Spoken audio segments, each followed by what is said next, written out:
Banakacherla project ప్రతిపాదనల్ని కేంద్రం వెనక్కి పంపించింది. పర్యావరణ అనుమతులు ఇవ్వాలంటే సిడబ్ల్యూసి పరిశీలించాల్సి ఉందని నిపుణుల కమిటీ అభిప్రాయపడింది.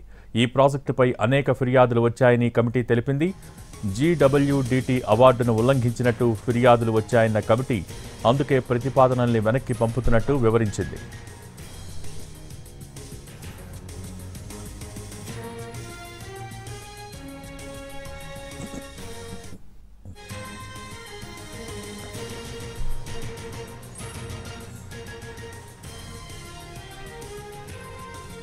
బనకచర్ల ప్రాజెక్టు ప్రతిపాదనల్ని కేంద్రం వెనక్కి పంపింది.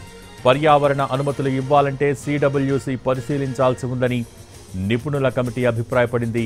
ఈ ప్రాజెక్టుపై అనేక ఫిర్యాదులు వచ్చాయని కమిటీ తెలిపింది.